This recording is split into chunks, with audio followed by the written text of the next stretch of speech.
Selamat berjumpa kembali di channel Durmita LG. Dalam video ini kita akan membahas syarat pembayaran dan penyerahan barang dagang.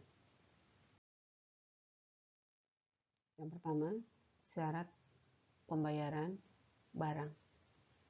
Syarat pembayaran barang dagang yang sering digunakan dalam transaksi secara kredit yang disepakati oleh penjual dan pembeli antara lain. Yang pertama adalah syarat N/30. Artinya, pelunasan utang dagang dilakukan paling lambat 30 hari setelah transaksi dengan jumlah pembayaran sesuai dengan yang tertera dalam faktur. Faktur itu adalah bukti transaksi pembelian atau penjualan secara kredit. Nah, di sini contoh transaksinya adalah misalnya tanggal 1 Januari 2022 dibeli barang dagang 1 juta dengan syarat pembelian N/30. Nah, dari contoh ini berarti pelunasan utang dagang paling lambat dilakukan adalah tanggal 31 Januari 2022. Karena dalam keterangannya disebutkan di sini tadi, jika syaratnya N/30, maka pelunasan utang dagang dilakukan paling lambat 30 hari setelah transaksi. Transaksinya tanggal 1 tambah 30 hari, berarti pelunasannya dilakukan paling lambat tanggal 31 Januari 2022. Kemudian syarat yang kedua, 2/10 N/30. Artinya, jika pembayaran utang dagang dilakukan dalam jangka waktu 10 hari setelah transaksi, akan mendapat potongan 2% dan jatuh tempo pelunasan utang itu 30 hari setelah transaksi. Nah, contohnya di sini, tanggal 1 Januari 2022 dibeli barang dagang senilai 1 juta dengan syarat 2/10 N/30. Maka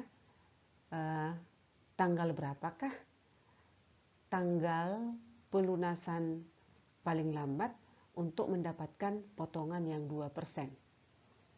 Tadi disebutkan jika pelunasannya dilakukan dalam jangka waktu 10 hari setelah transaksi. Transaksinya tanggal 1. Berarti tambahkan 10 hari.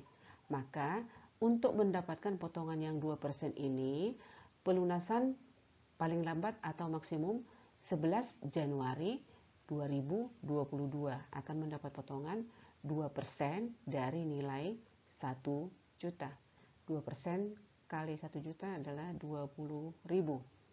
Nah, kemudian pelunasan utang dagang tersebut paling lambat 30 hari setelah transaksi. Berarti tanggal 31 Januari 2022. Tapi tidak mendapat potongan karena sudah melewati batas dari 10 hari ini. Jadi, kalau dilunasi tanggal 31 Januari 2022, maka jumlah utang dagang yang harus dibayar adalah 1 juta ini. Jadi tidak ada potongan. Kemudian syarat yang ketiga adalah syarat EOM, end of month atau akhir bulan.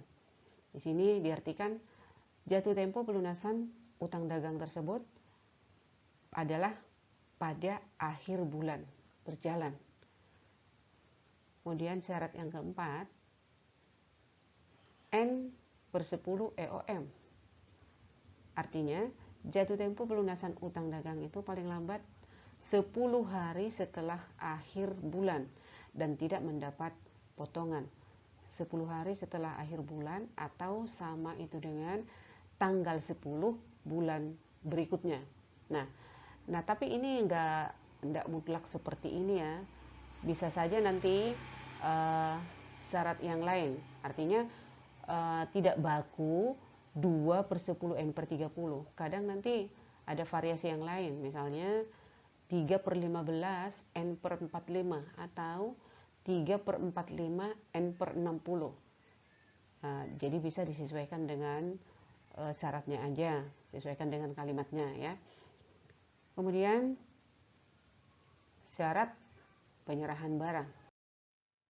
Nah, di sini syarat penyerahan barang antara penjual dan pembeli. Syarat penyerahan barang yang diperdagangkan dalam perjanjian antara pembeli dan penjual antara lain.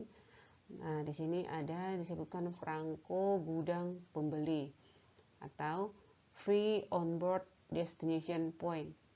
Nah, di sini menyatakan bahwa barang yang diperjualbelikan menjadi hak si pembeli pada saat barang sampai di gudang pembeli, sehingga segala risiko dan biaya pengiriman barang ditanggung oleh si penjual.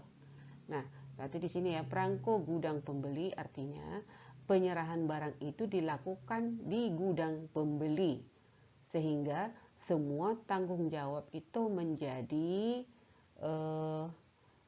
tanggungan si penjual sampai barang itu di gudang si pembeli.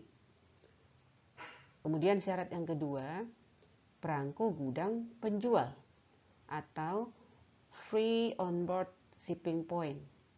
Nah, artinya bahwa barang yang diperjualbelikan menjadi hak si pembeli pada saat barang tersebut keluar dari gudang si penjual. Nah, berarti di sini serah terima barang itu dilakukan di gudang penjual, sehingga semua risiko dan biaya pengiriman menjadi tanggung jawab si pembeli. Nah, jadi yang paling gampang, prangko gudang pembeli, penyerahan barang di gudang pembeli, sehingga risiko dan biaya pengiriman menjadi tanggungan si penjual. Kalau prangko gudang penjual, penyerahan barang dilakukan di gudang penjual, sehingga semua risiko dan biaya pengiriman menjadi tanggung jawab si pembeli. Sampai di sini, semoga video ini bermanfaat. Terima kasih.